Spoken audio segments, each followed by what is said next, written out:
Ay, señor.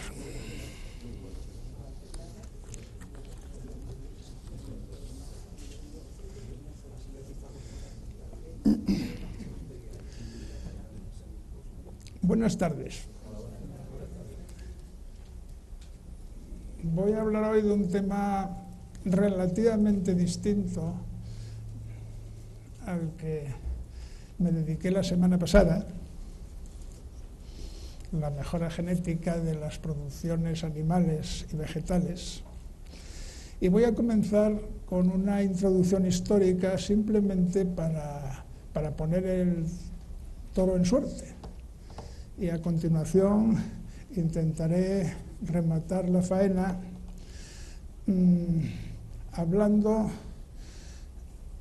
de mejora genética, especialmente la animal,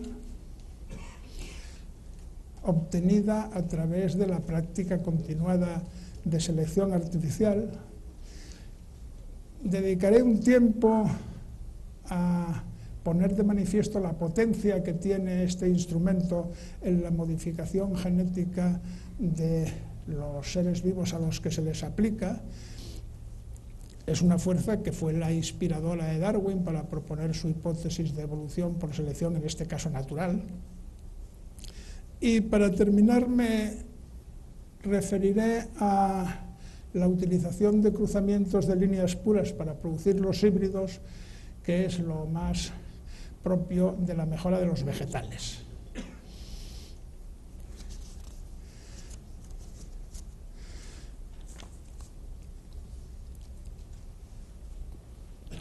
Poniendo aquí una mano que no sé si tapo el micrófono, o sea que voy a ver si la coloco un poco más abajo. La agricultura y la ganadería comenzaron en el Neolítico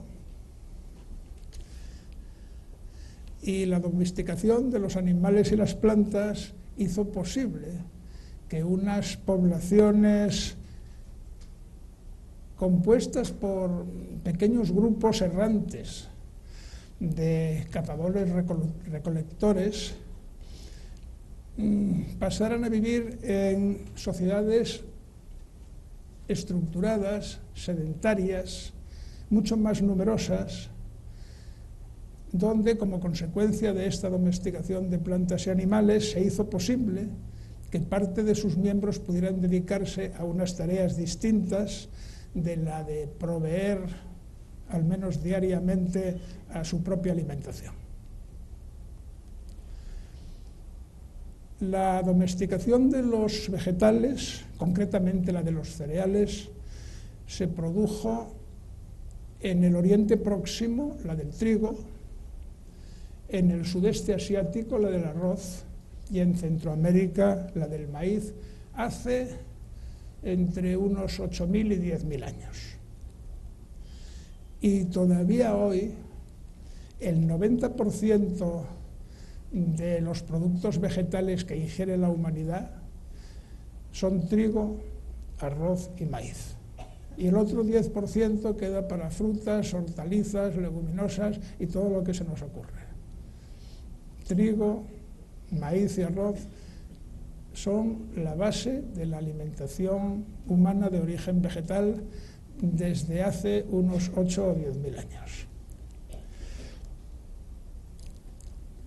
La domesticación, es decir, el traslado de plantas silvestres a un cultivo, implica una selección inconsciente por parte que cultiva, casi automática, que lleva consigo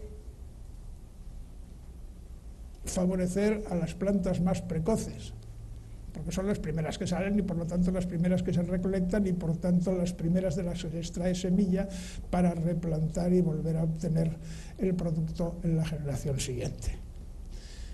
Y estas plantas de germinación rápida producen granos grandes con un alto contenido en azúcar y un relativamente bajo contenido en grasa y proteína.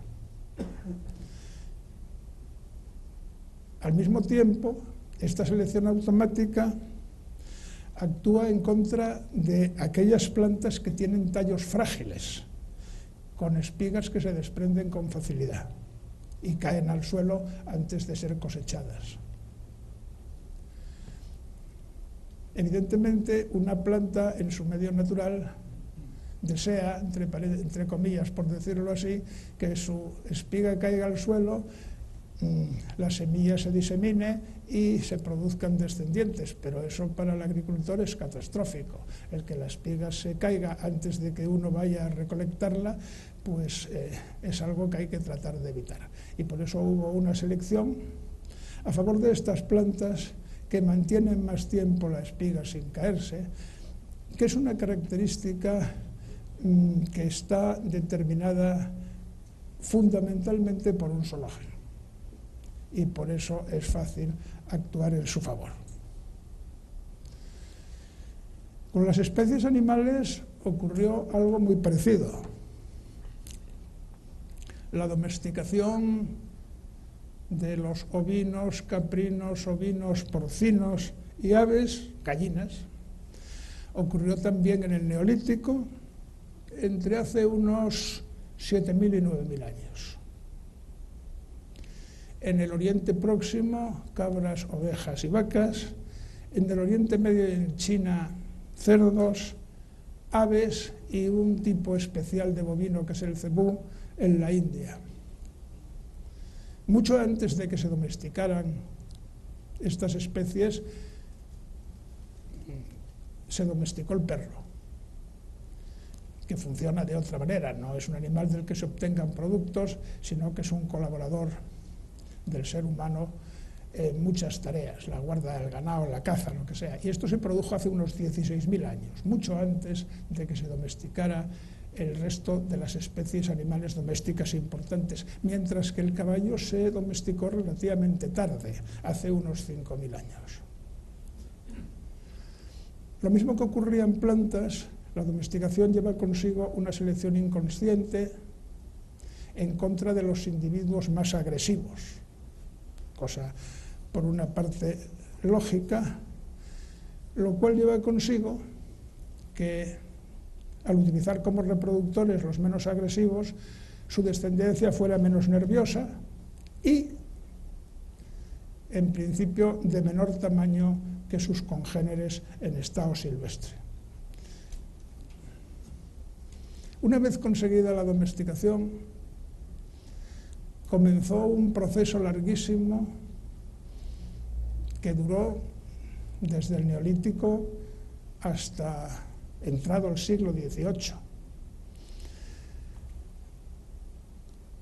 Formación de estirpes locales caracterizadas por unas mayores producciones obtenidas a través de unos procesos de selección artificial muy rudimentarios que producían mínimas ganancias por generación, pero que cuando se acumulan estas mínimas ganancias durante un periodo prolongado de tiempo proporcionan ventajas sustanciales.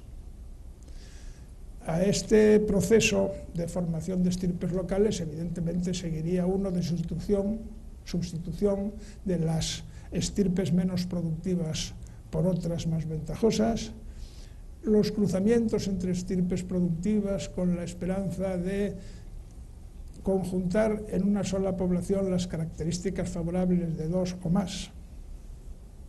Y esto siguió así prácticamente durante miles de años hasta que en el siglo XVIII comenzó la formación de las razas ganaderas tal y como las conocemos hoy, con una única excepción,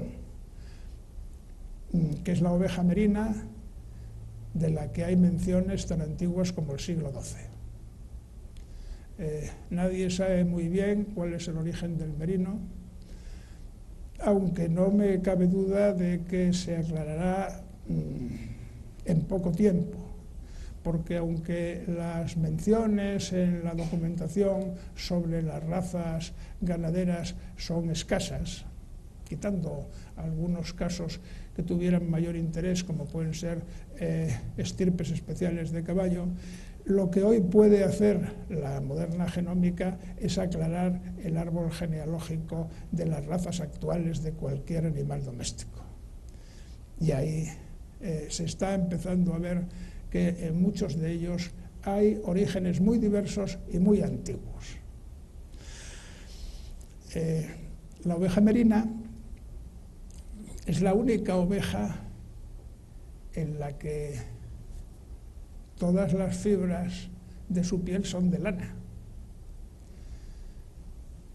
En el extremo opuesto del espectro está la oveja Sway, que es una curiosidad de la que quedan relativamente pocos ejemplares en las tierras altas escocesas, que no tienen ni una sola fibra de lana y son todo pelos.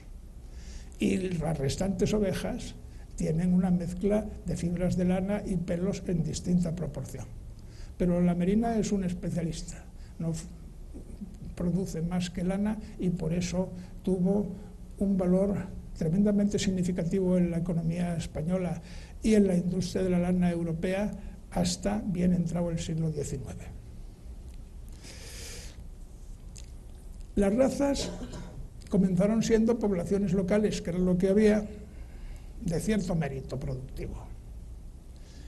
Y en ese momento, digamos mediados del 18, se aislaron reproductivamente del resto de sus congéneres con el propósito de conservar ese mérito. Es decir, si esta estirpe tiene unas condiciones favorables, vamos a evitar que entren genes procedentes de otras. Vamos a conservar la estirpe pura porque ahí es donde está el mérito. En la continuidad genealógica se supone que está el mérito de la estirpe.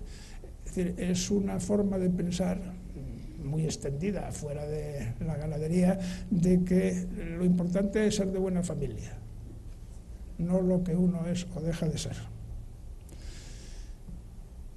En otras palabras, las razas debían conformarse, y todavía siguen, a un prototipo ideal, y los individuos que se aparten de él sencillamente no son inscritos en los correspondientes libros genealógicos, lo cual es una cosa que no tiene ningún fundamento científico.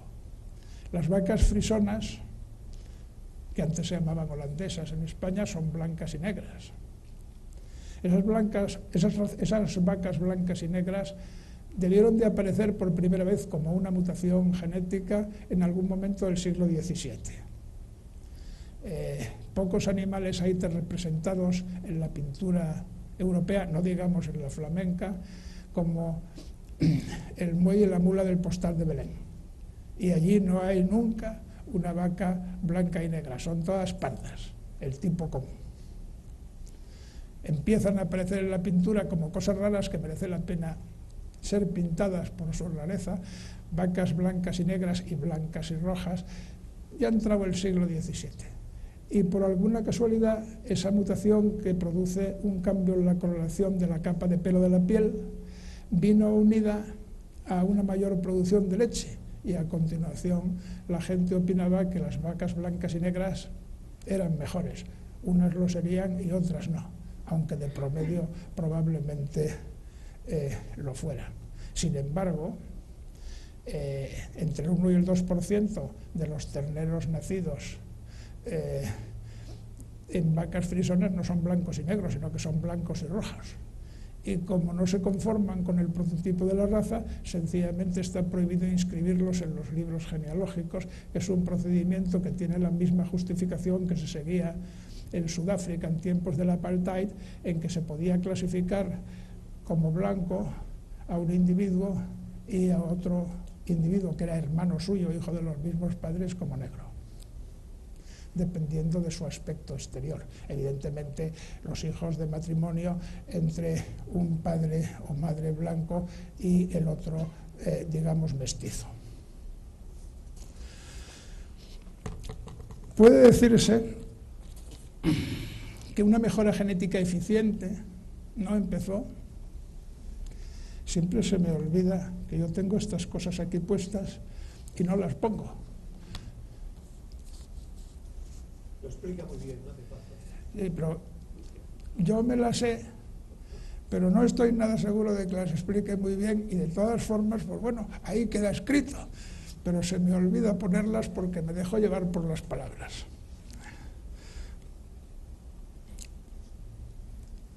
Hasta los años siguientes a la Segunda Guerra Mundial no se llevó a cabo en ningún sitio del mundo una mejora genética eficiente de las producciones animales.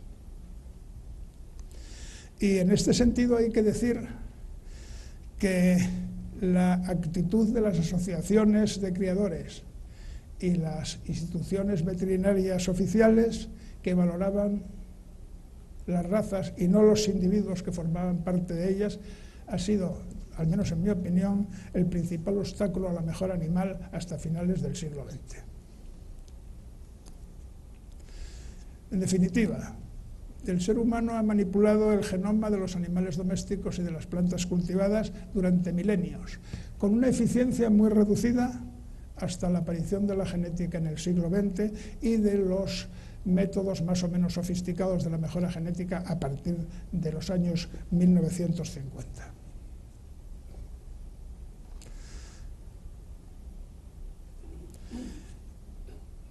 El principal método de mejora en animales es la selección artificial.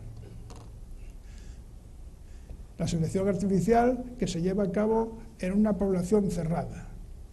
Una población cerrada es sencillamente aquella en la que no entran genes de fuera, la que se reproduce por apareamientos entre sus miembros.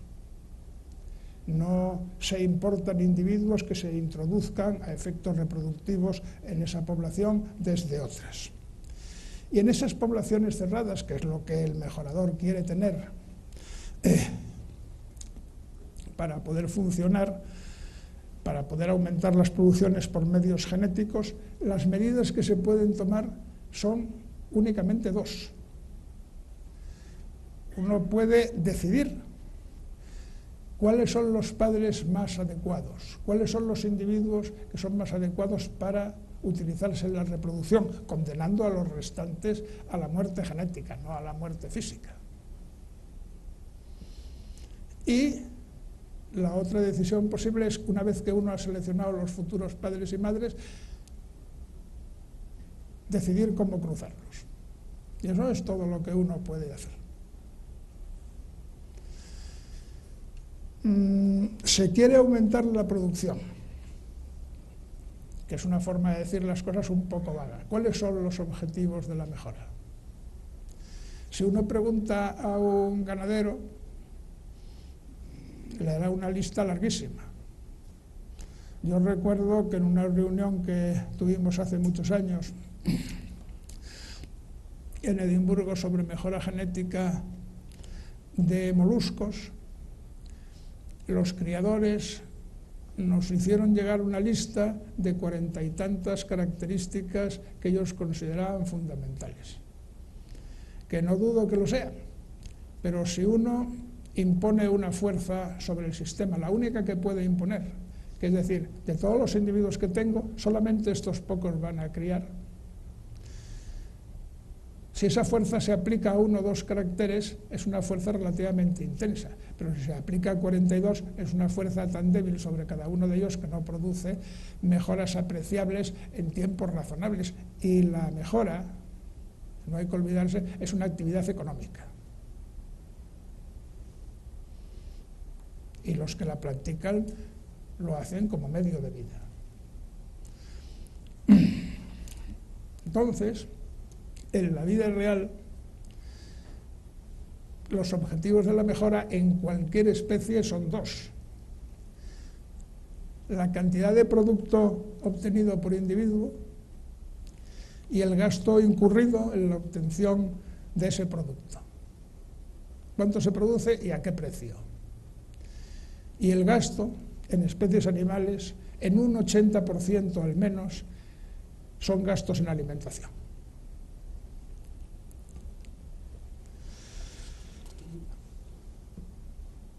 Para no dispersarse, por eso tenemos razas que producen una sola cosa. O en los que, mejor dicho, en los que el objetivo es único. Hay vacas de leche para producir leche y vacas de carne para producir carne. Evidentemente, las vacas de carne producen leche, pero eso va a alimentar el ternero, y las vacas de leche producen terneros, que al menos la mitad no sirven para nada porque no producen leche, porque son machos, y van al sacrificio. Pero esos son subproductos del sistema. A lo que se va en una raza de vacuno de leche es aumentar la producción de leche y a reducir, en la medida de lo posible, el gasto invertido por unidad de producto. En carne es lo mismo, por kilo canal. En ovejas de lana, sobre todo cuando la lana tenía un interés económico que desgraciadamente está desapareciendo, por kilos de lana producidos por oveja y año. En gallinas por el número de huevos puestos, si se trata de gallinas de puesta, etc.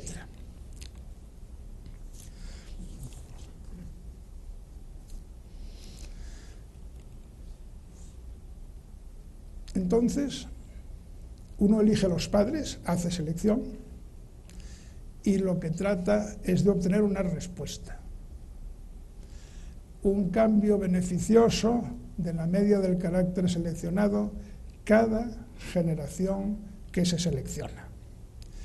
Y esto es consecuencia, como acabo de decir, de la presión ejercida al seleccionar unos padres, es decir, es función de la superioridad promedio de los padres seleccionados con respecto al carácter de interés. Y esto es lo que se llama intensidad de selección. Es una cosa relativamente fácil de comprender. Evidentemente, uno no puede seleccionar al máximo. Es decir, si yo tengo 1000 vacas, o mejor dicho, 500 vacas y 500 toros, yo no me puedo quedar con la mejor pareja, porque en la generación que viene yo voy a necesitar otra vez tener 1000 vacas para seguir seleccionando y con 2 no se puede. Si la mejora es una actividad económica, está claro que hablar en términos de la respuesta a la selección por generación, que es cuando de verdad se obtiene, no tiene mucho sentido. Hay que hablar de respuesta anual, porque los ejercicios económicos son anuales. Y por lo tanto, bueno, eso solamente lleva consigo en que si uno obtiene una respuesta al cabo de un cierto número de años, tiene que dividirla por el número de años que han transcurrido para obtener la respuesta anual. Los únicos caracteres que responden a la selección artificial son los que presentan variación genética. O sea, si un carácter solamente difiriera de unos individuos a otros por razones ambientales, uno puede seleccionar. O sea, puede quedarse con los individuos que le gusten más. Pero no obtendrá respuesta, porque el nexo entre una generación y la siguiente está en los genes, no en las condiciones particulares ambientales que hicieron unos determinados individuos más interesantes. Para seleccionar hay que tener un criterio, en lo que entraré con más detalle dentro de un momento. Y la respuesta a la selección depende de la relación que exista, del grado de proximidad que exista entre criterio y valor genético de los individuos. Yo recuerdo criterios de selección verdaderamente sorprendentes. No los he visto yo, pero sé porque está escrito que se practicaban pues, en los años 1930. Hubo quien pensó una aproximación fisiológica verdaderamente simplista, que la leche que salía por una ubre era función de la cantidad de sangre que entraba por la vena mamaria. Y entonces dijeron, pues nada, lo mejor es medir el grosor de la vena mamaria y quedarnos con las vacas que la tengan más ancha. Porque eso se puede hacer sobre la marcha y lleva unos minutos, mientras que la producción de leche en una lactación pues lleva varios meses. Bueno, esos criterios no tienen nada que ver con el valor genético para la producción de leche de un animal, y por lo tanto la correlación que hay entre criterio y valor genético es nula y no hay respuesta. Y criterios como esos han sido comunes y a veces siguen siéndolo. Bien, esta expresión que está aquí abajo del todo no es más que la forma de decir en matemáticas lo que yo acabo de decir en muchas palabras. La respuesta anual es función de la intensidad con que uno seleccione. Si uno no selecciona, la respuesta es 0. Es función de la variación genética del carácter. Si no hay variación genética, la respuesta es 0. Es función de la correlación entre el criterio seguido y el valor genético de los animales para la característica que selecciona. Si eso es 0, la respuesta tampoco existe. Y bueno, para que sea anual hay que dividirla por el número de años, es decir, no tiene esto más misterio.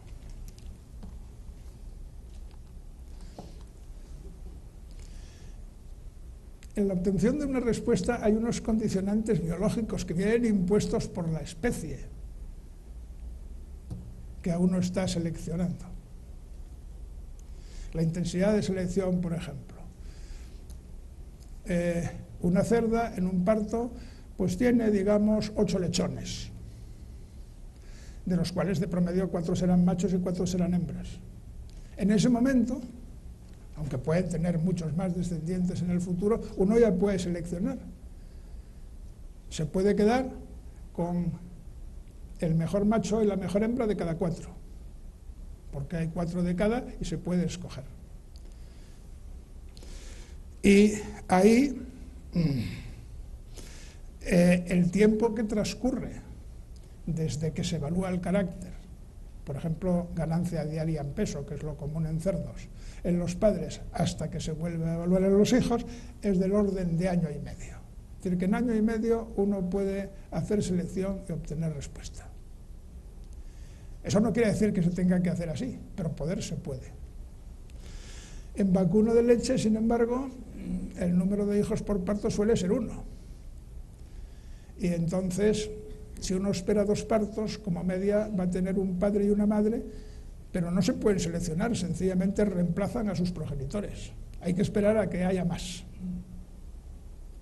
Y por otra parte, si uno selecciona para producción de leche, para aumentar la producción de leche, digamos en primera lactación, para que no lleve más tiempo, pues desde que se acaba la primera lactación en las madres hasta que se vuelve a acabar en las hijas que pueden ser seleccionadas, pues vienen a pasar unos 6 años. Y esto es algo que impone la especie que uno está utilizando. Que evidentemente todas estas cosas son susceptibles de cierta manipulación, es decir, hay inseminación artificial y hay transferencia de óvulos. Pero bueno.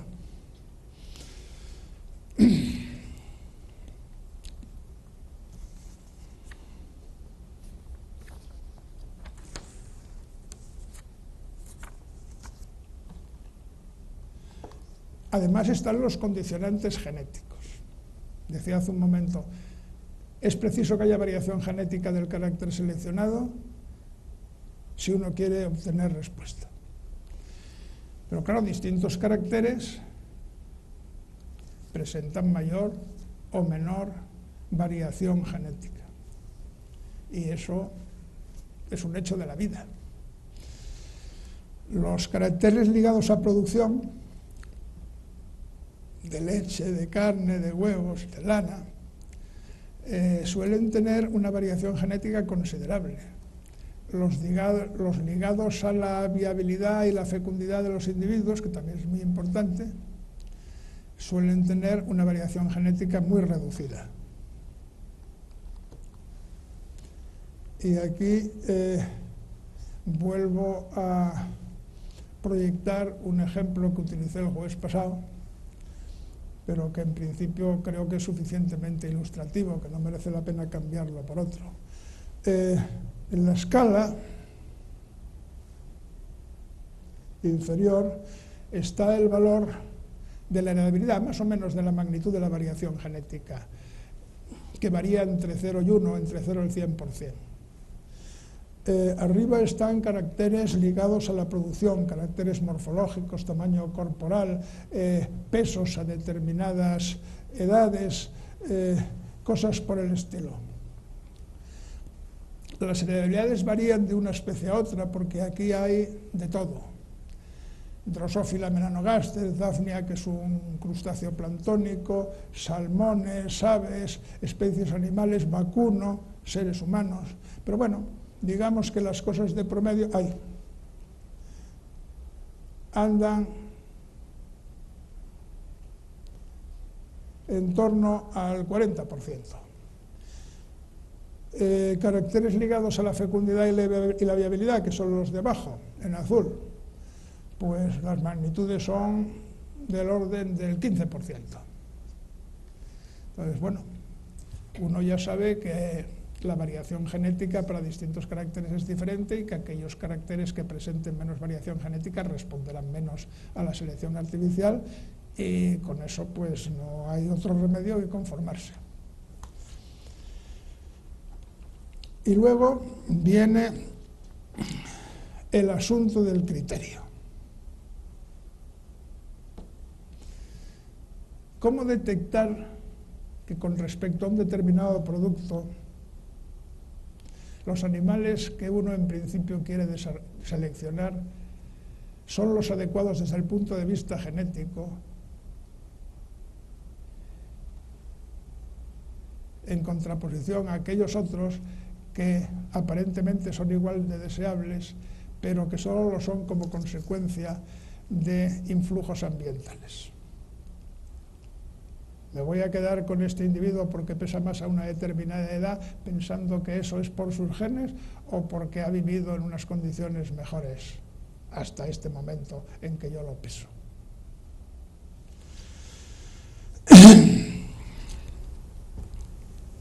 Entonces, decía al principio, lo primero y más fundamental que se puede hacer para modificar la constitución genética de una característica de una población es elegir qué individuos de esa población van a ser los padres de la futura generación. Y siempre se dice, bueno, pues los más adecuados. ¿Pero cuáles son los más adecuados? Dice, ahí está realmente el quid de la cuestión. Eso no es nada fácil.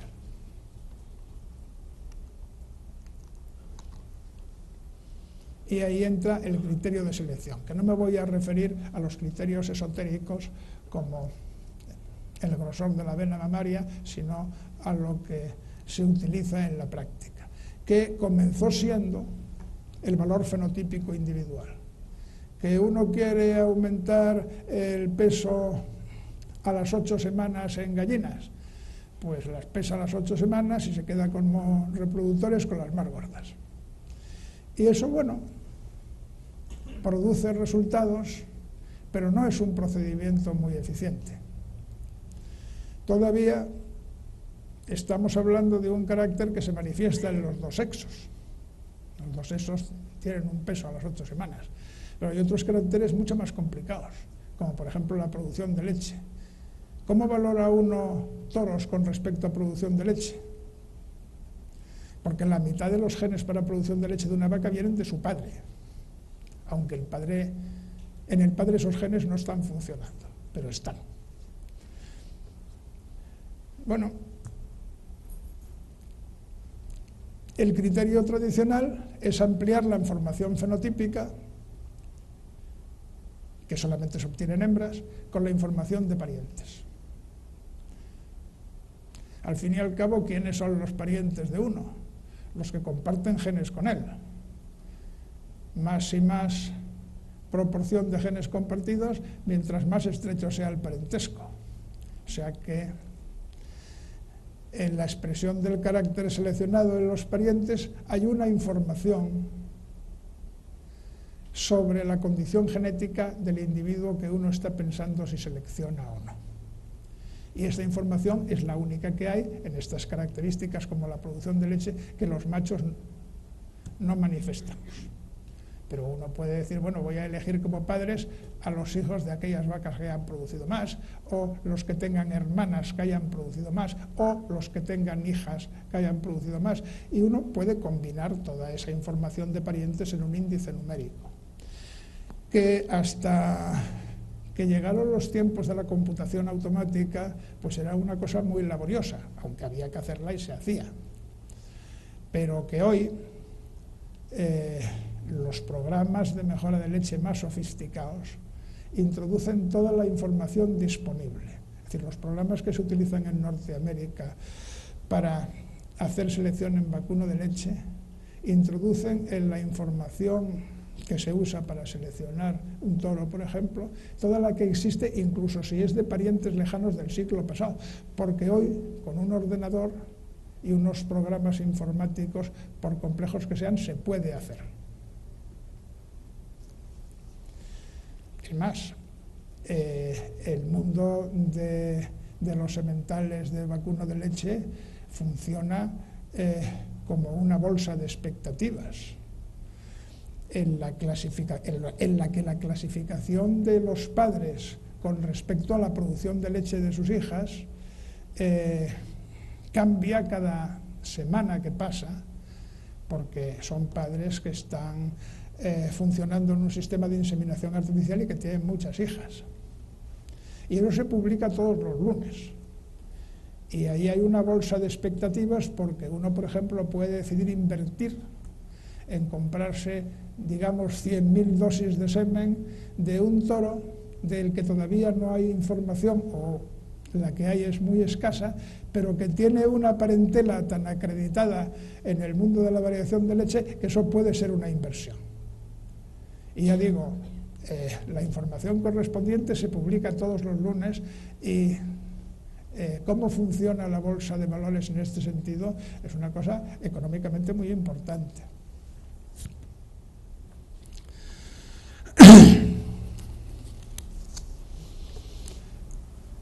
Desde los años 1980 se comenzó a utilizar una metodología estadística mucho más refinada que la anterior, basada en los datos del individuo y de sus parientes. Y así es como se funciona hoy. No me voy a meter en temas técnicos, puramente decir que estos procedimientos refinados permiten eliminar, al menos en parte, los efectos ambientales que podrían enmascarar la verdadera categoría genética de los individuos con respecto a un determinado carácter. Cuando se usa información fenotípica, el ambiente está ahí y uno se tiene que conformar con ello. Con métodos tipo predicciones lineales insesgadas, que es lo que quiere decir Bloop, se pueden corregir la información, no para todos los factores ambientales, porque eso es prácticamente imposible, pero sí para los importantes. Y estimar un valor genético de los individuos y basar la selección en eso, lo cual significa que cualquier programa actual de mejora medianamente decente, y todos usan procedimientos de este estilo, produce una mejora anual del orden del 2-3% de la media, lo que quiere decir duplicar la media entre 30 y 50 años, lo cual es muchísimo. Y desde los años 2000 y poco, a esta valoración estadística se puede añadir información genómica. Primero se pretendió rastrear en especies domésticas genes con efectos altos sobre producción. En principio, quitando a los que se dedicaban a ello, a los demás nos parecía que era perder el tiempo. Es decir, en estirpes muy seleccionadas, si algo hemos hecho, y hemos hecho bastante, todos los genes de efecto alto estarán fijados, ya no formarán parte de la variación genética. Ya los habremos incorporado al genoma de todos los individuos de la raza. Sino que estábamos haciendo. Lo que quedan son muchos genes con efectos relativamente pequeños, que son los que producen la variación genética actual. Entonces tiene poco sentido introducir en el criterio de selección información sobre genes concretos, que siempre van a ser genes con efecto muy pequeño. Lo que sí tiene sentido, y se hace desde los años 2010, es utilizar toda la información genómica, porque la información genómica permite detectar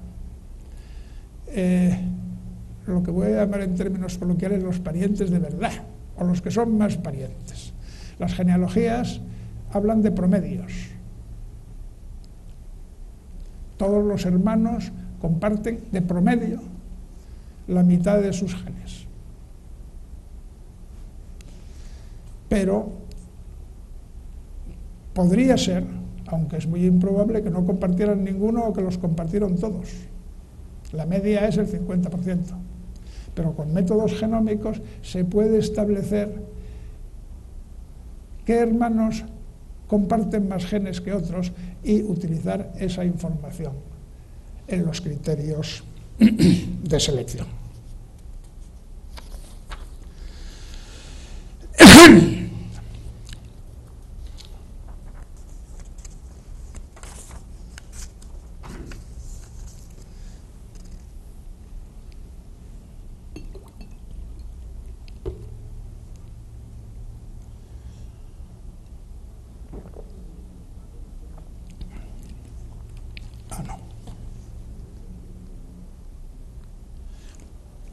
Yo les he puesto antes esta expresión matemática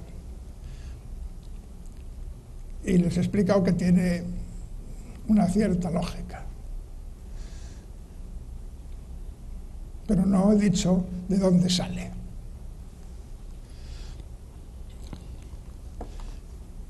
En el análisis de cualquier carácter medible, el análisis genético, y esto no solamente se refiere a las producciones de interés en animales y vegetales, sino a cualquier carácter en cualquier especie, incluida la nuestra. Y caracteres de interés pueden ser muchos.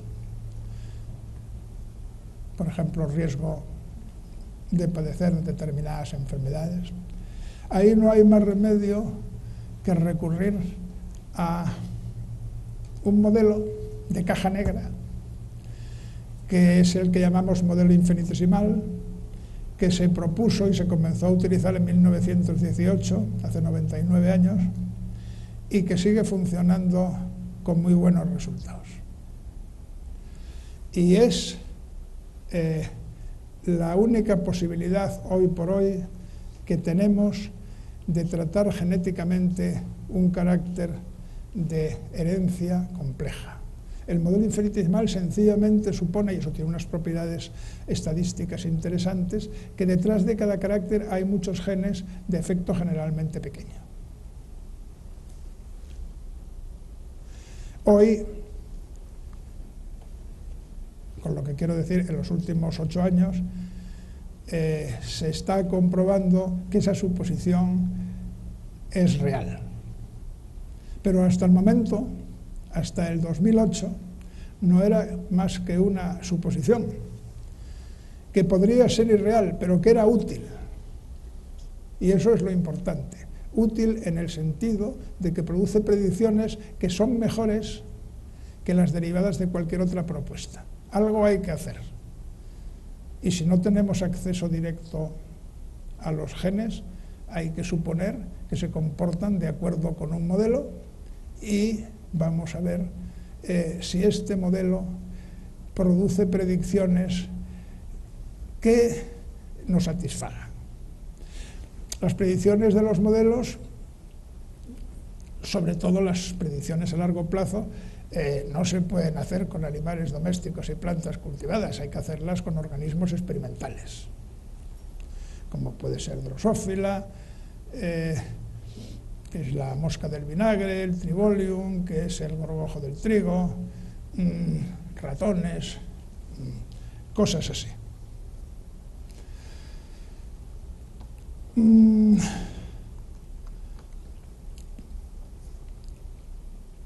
¿Qué nos dice el análisis matemático-estadístico del modelo infinitesimal? Que puede ser muy, muy complejo.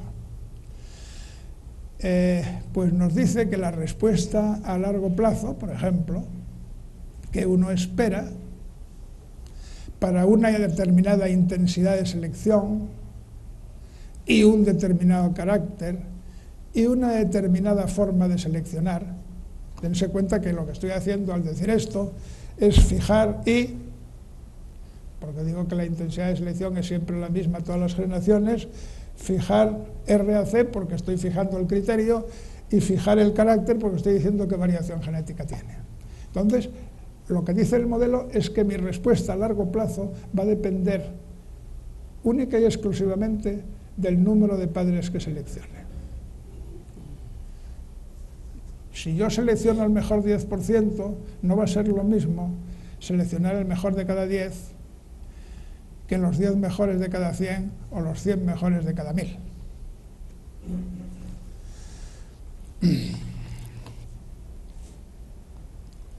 Pues esto es una comprobación experimental de las predicciones del modelo infinitesimal a un plazo muy largo, a un plazo de 50 generaciones de selección,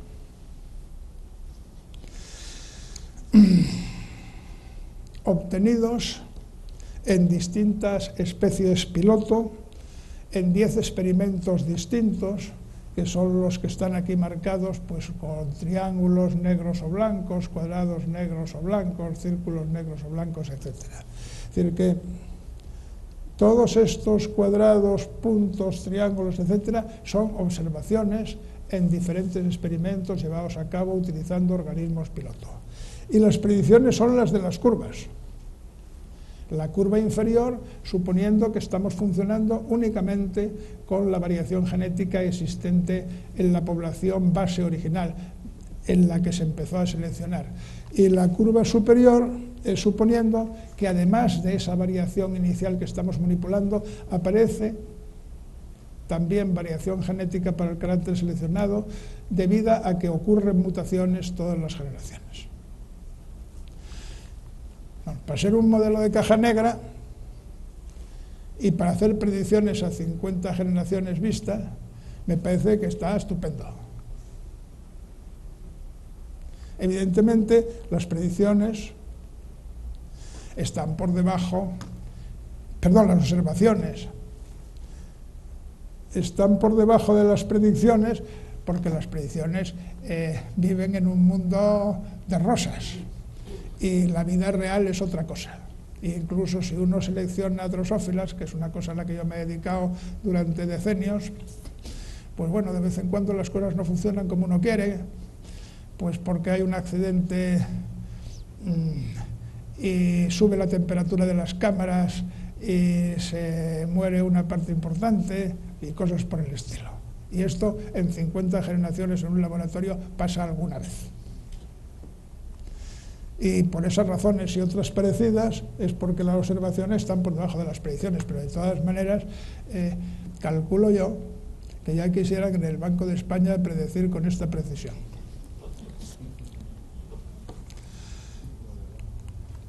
Y esta es otra predicción posible y es la última. Este es un experimento de selección que está hecho por mi grupo, que nos llevó este y otros,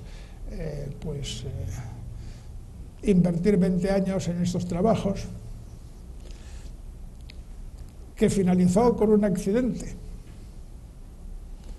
En la Universidad Complutense, como los rectores suelen ser catedráticos de Derecho o cosa parecida, creen que si hay fallos en la luz por el verano, pues que no pasa nada, porque el Aranzadi no sufre por eso. Y por tanto, tradicionalmente se permite a las compañías eléctricas o a la compañía que suministra reducir la potencia suministrada en la ciudad universitaria por el verano. Con lo cual, un año hubo un apagón, la temperatura de las cámaras subió lo suficiente para que todas nuestras líneas seleccionadas se murieran. Y así se acabó el experimento. No hubiera tenido mayor repercusión, porque al fin y al cabo pues a nadie le importa lo que uno haga y al fin y al cabo uno cobra todos los meses, haga experimentos o no, si está de profesor en la universidad. El problema es que al irse la luz, y fue un fin de semana, se convirtió en agua la mayor parte del hielo que estaba dedicado a conservar cadáveres en el Instituto Anatómico Forense. Con lo cual, claro, ya salimos en los periódicos, porque los cadáveres tienen un morbo que no tienen las drosófilas. Este experimento está hecho para ver qué es lo que pasa cuando no hay variación genética inicialmente, es decir, cuando no puede haber respuesta. Conseguir poblaciones en que las variantes en cada gen, que todos somos portadores de 2 en cada gen y las drosófilas también sean iguales, es algo que se puede hacer en drosófila y en pocos organismos más, por eso se utilizan las drosófilas en los laboratorios. Entonces nosotros conseguimos una población en que no había variación genética para nada. Y empezamos a hacer selección a sabiendas de que inicialmente no iba a haber respuesta, pero que con el tiempo aparecerían mutaciones e iríamos tirando de ellas. Y eso fue lo que pasó. Al principio, respuesta nula durante las primeras, digamos, 5 o 6 generaciones. Y luego empezaron a aparecer mutaciones que produjeron estas 2 respuestas. Y estas 2 respuestas son el promedio de un montón de líneas cada una. Unas están seleccionadas con las mejores 5 parejas de 50 y otras con las mejores 30 parejas de 180. La proporción seleccionada es la misma en los 2 casos, pero el número de individuos seleccionados es diferente. Y lo que dice la teoría es que las líneas seleccionadas con un número de individuos que sea 6 veces mayor que otro tienen que mostrar una respuesta 6 veces mayor, y eso es lo que pasa. Esa frente a esta. Y esta es respuesta debida exclusivamente a la producción de nuevas mutaciones, que es una cosa que tenía interés comprobarlo por muchas razones, pero entre otras porque algunos procesos de selección ya son lo suficientemente largos para que la contribución de nuevas mutaciones ocurridas a lo largo del proceso sea importante. Estoy pensando esencialmente en gallinas de carne y en gallinas de producción de huevos, que llevan seleccionándose muchas generaciones, donde a estas alturas es muy posible que la variación genética inicial haya disminuido mucho, pero la que se conserva se deba esencialmente a mutaciones surgidas durante el proceso.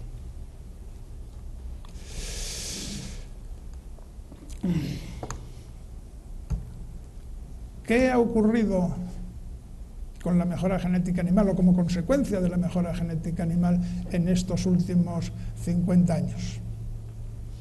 Bueno, pues que el peso de pollo a las 8 semanas se ha cuadruplicado. Ha pasado de 640 gramos a 2.900. Parecía imposible que se pudiera fabricar 3 kilos de producto en 8 semanas y se hace.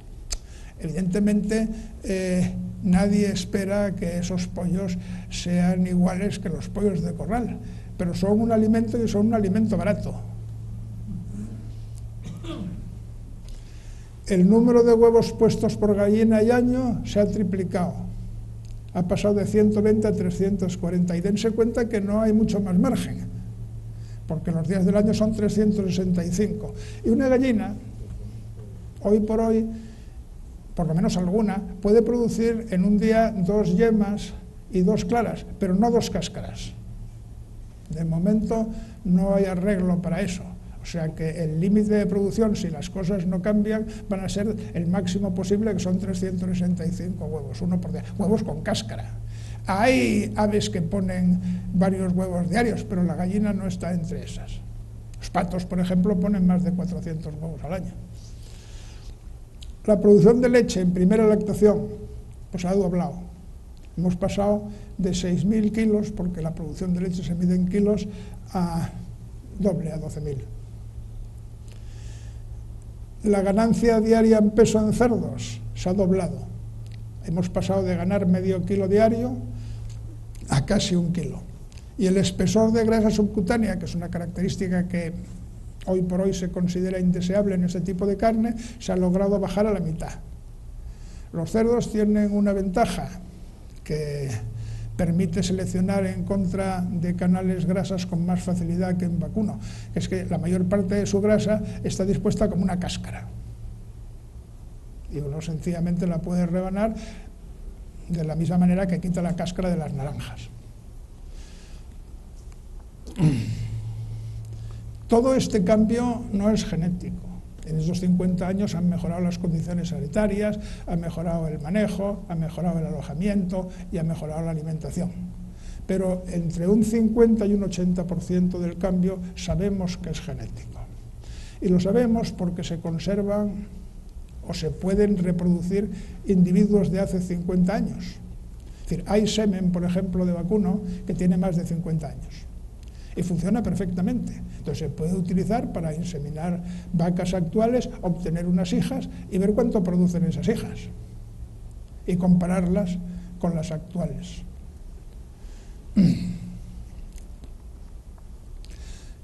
En otros casos donde el mantenimiento es más barato, se pueden conservar las estirpes originales, como ocurre con gallinas. Hay una serie de universidades norteamericanas especializadas en mejora de carne y huevos en gallinas y conservan las estirpes originales mantenidas sin selección, sencillamente reproducidas a través de unos padres que se sortean, sin ver cuánto producen. Y se mantienen durante 50 o más años. Se tiene la estirpe seleccionada y se pueden comparar las dos. Esto es una representación gráfica de lo que ocurre con pollos de carne. En la parte de arriba están las canales a los 43, 57, 71 y 85 días de edad en la población control sin seleccionar de hace 50 años, y en la de abajo lo mismo de las gallinas seleccionadas actualmente. Tras 50 años, que eso son casi 50 generaciones de selección en gallinas, porque ahí se puede correr más que en vacuno o que en ovino, e incluso algo más que en cerdos.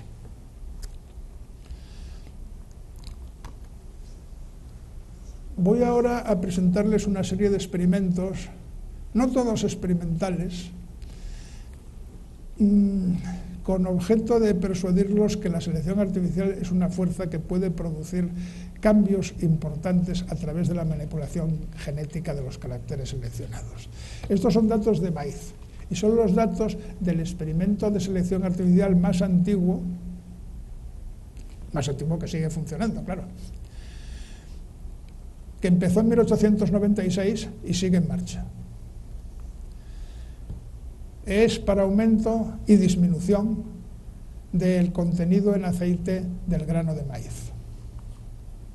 Bueno, aquí están generaciones, prácticamente las 100 primeras, y aquí se ve en lo amarillo cómo ha ido aumentando el porcentaje de aceite en el grano de maíz, que ha pasado del 5% al 20%. El 5% era el contenido inicial en 1896 y hoy, 95 años más tarde, estamos en el 20%. Las líneas negras, verdes y blancas no nos interesan para nada. Y aquí está la respuesta para disminución, que evidentemente es mucho menor porque tiene un límite físico. En el momento en que los granos tengan 0 de aceite, pues hemos terminado. Y ahí es a donde se ha llegado. Al cabo de 70 y tantas generaciones, ya esos granos no tienen aceite. Y las respuestas, porque se han utilizado un número importante de padres seleccionados por generación, son prácticamente lineales. O sea, que se progresa casi lo mismo por año. Hombre, si uno es un poco más cuidadoso, pero yo creo que aquí no nos hace falta, las respuestas iniciales son superiores. O sea, una cosa es ajustar una recta a todos estos datos y otra cosa es mirar solo las iniciales, que entonces la recta se nos va por arriba. Pero bueno, con todo y con eso, las cosas parece que funcionan. Esto ya es un animal experimental, es codorniz japonesa. es respuesta para aumentar el peso a las 6 semanas, con 2 dietas diferentes, una peor que otra, que es la que se le da a la línea de trazos discontinuos. Aquí abajo están los controles, es decir, las poblaciones sin seleccionar. Esta con dieta baja y esta con dieta alta. Como no hay selección, la media no cambia. Y aquí están las seleccionadas, que otra vez tienen una respuesta que es bastante parecida a una línea recta en, otra vez, casi 100 generaciones. Y esta es la misma historia, pero en ratones. Esto no nos importa aquí para nada. Hay una línea alta que responde casi linealmente, y a los 42 días los ratones pesaban al principio 30 gramos y ahora pesan 70. Y hay la línea control para que se vea que la ganancia es genética, porque se mantienen las dos líneas, la seleccionada y la control, en las mismas condiciones ambientales, o sea, toda la diferencia es genética. Pues bueno, no cambia como debe de pasar. Y estos son los que voy a mencionar ahora, una serie de experimentos que para mi gusto son divertidos y que hace un conocido mío, que es un profesor americano que se llama Ken Beber, y que tiene unos procedimientos que le permiten seleccionar con grandes números. Es decir, el problema de la selección, tanto la práctica como la experimental, es que hay que evaluar el carácter en muchos individuos y seleccionar unos cuantos. Y bueno, pues uno trabajando llega hasta donde llega. Pero Ken Beber tiene unos procedimientos para evaluar caracteres de una forma casi automática, que lleva muy poco trabajo. Uno de esos caracteres es la velocidad de vuelo en moscas, en drosófilas. Tiene un aparato que es un tubo, mide un poco más de 1 metro. Las moscas que participan en la carrera se ponen al principio del tubo y al final se pone una luz, porque para que corran en esa dirección o vuelen, pues se necesita una cierta atracción luminosa. Y entonces lo que pone también es un mecanismo que produce unas corrientes de aire en contra, para que las cosas se hagan con esfuerzo. Y el tubo tiene posibilidades de ir recolectando las moscas que deciden no correr más al cabo de un determinado recorrido. Es decir, que uno puede sacar las que han recorrido solamente 20 centímetros y no están por la labor de seguir, a los 40, a los 60, etc.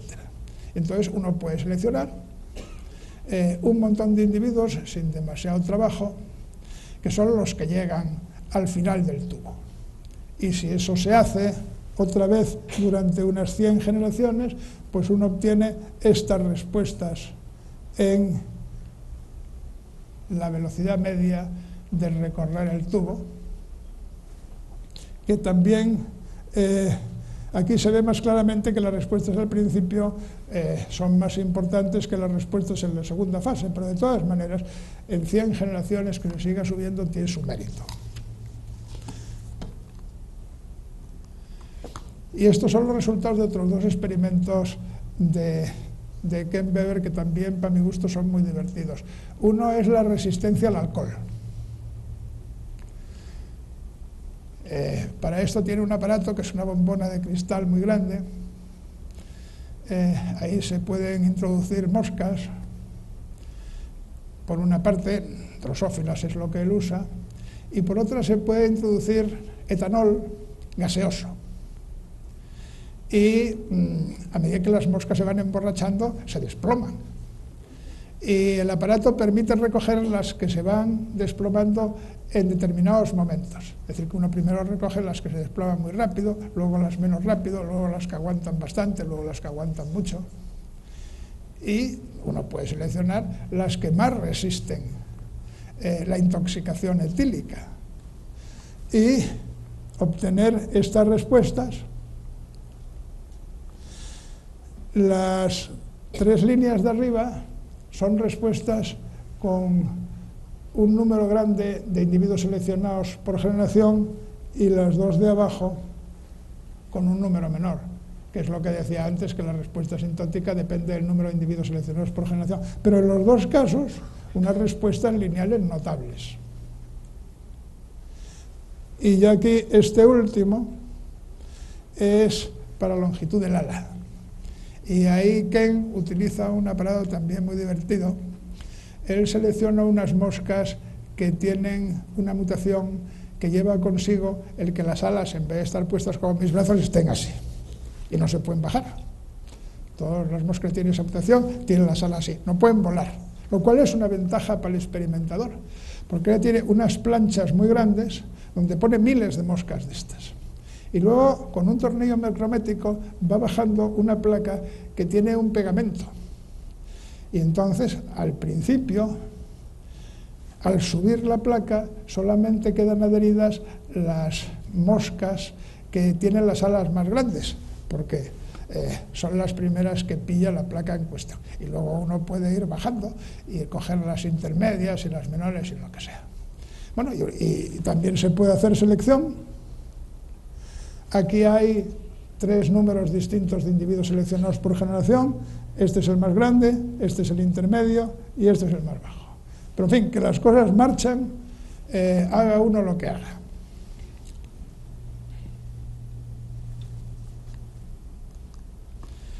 Y este es el último ejemplo de selección al que me voy a referir hoy, y me parece que tengo que correr, porque me estoy pasando, bueno, me he pasado ya, que es un experimento de selección hecho por un ruso, muy clásico el experimento, que es para domesticar zorros plateados. Lo que selecciona es un carácter de comportamiento. Un carácter de comportamiento en el que la docilidad se mide en una escala que va de -4 a +4.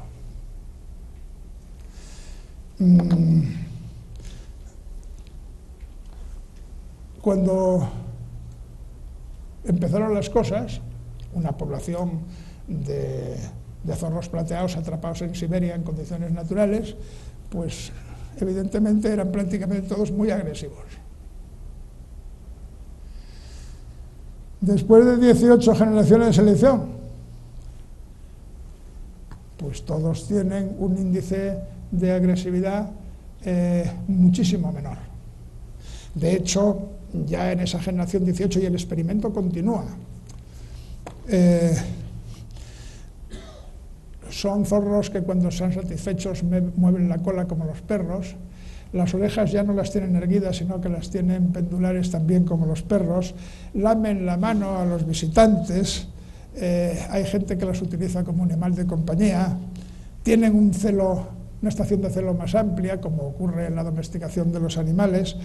Y como son menos agresivos, un nivel de adrenalina mucho más bajo. Y son unos datos semejantes a algo que se hizo en este país mucho antes, que es la selección para agresividad en el toro de Lidia. Las grandes ganaderías empezaron, como las demás razas domésticas orientadas a otros productos, con animales de su padre y de su madre. La ganadería de don José Vicente Vázquez, que luego fue de Fernando VII y luego de Veragua, eso empezó a finales del 18 con una punta de 200 y pico cabezas de ganado que eran diezmos pagados a la Catedral de Sevilla. Y este señor empezó a seleccionar utilizando un índice numérico como el que usa Dimitri Beljaev 2 siglos más tarde. Y evaluaba, como se sigue evaluando hoy, comportamiento en campo libre, datos de acoso y derribo en machos y hembras, y luego tienta solo en hembras, porque no se pueden tentar los machos porque aprenden y entonces en vez de al capote van al torero en la plaza. Pero lo curioso es que a finales del siglo XVIII hubo unos españoles que redujeron el comportamiento a una escala numérica, que es muy importante, y que a continuación hicieron selección con éxito. Bueno, Voy a hablar un poco pero a todo correr, de vegetales. No he dicho prácticamente nada hasta ahora. En vegetales, la selección artificial no es un procedimiento muy común de mejora. Lo más corriente es obtención de líneas puras en la que todos los genes de los individuos que forman una línea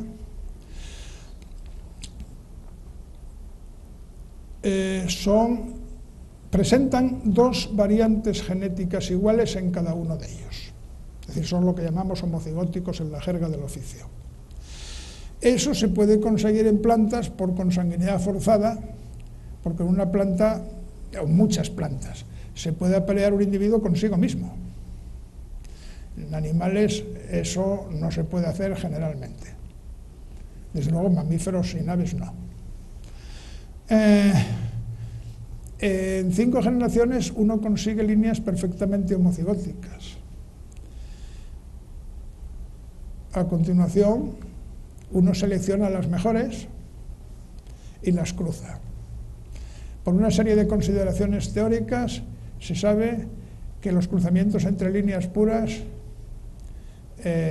son de promedio, son mejores que el promedio de los padres, no necesariamente mejores que el mejor padre, y por lo tanto hay que escoger aquellas que no solamente superen el promedio de los padres, sino al mejor padre. La producción de vigor híbrido, y todos habrán oído hablar de maíces híbridos.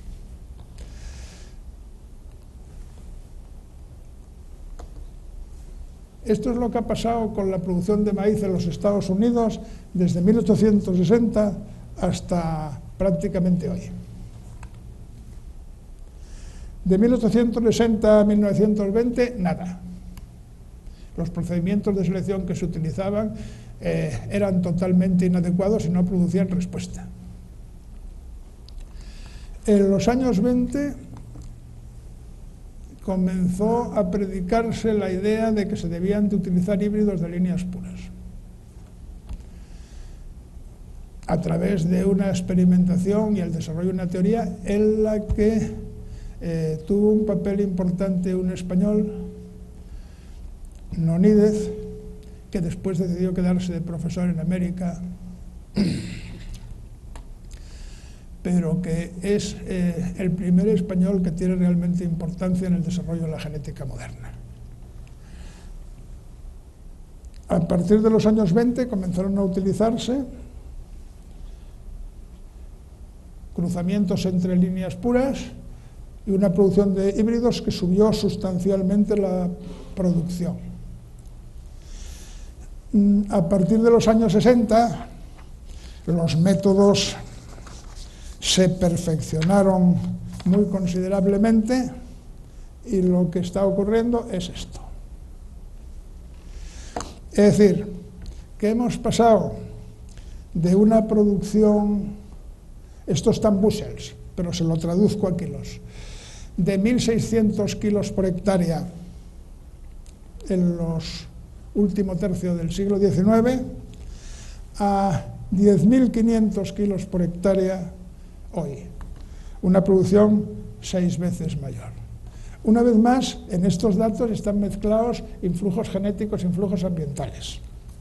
Pero bueno, lo mismo que ocurre en las especies animales, hay experimentos paralelos que demuestran que, bueno, algo entre el 50 y el 80% de esa mejora es genética. Y no los quiero aburrir más, porque ya me he pasado un cuarto de hora del tiempo previsto. Eso sí, si tienen alguna pregunta, el que tenga todavía ánimo para hacerla, yo la contestaré encantado.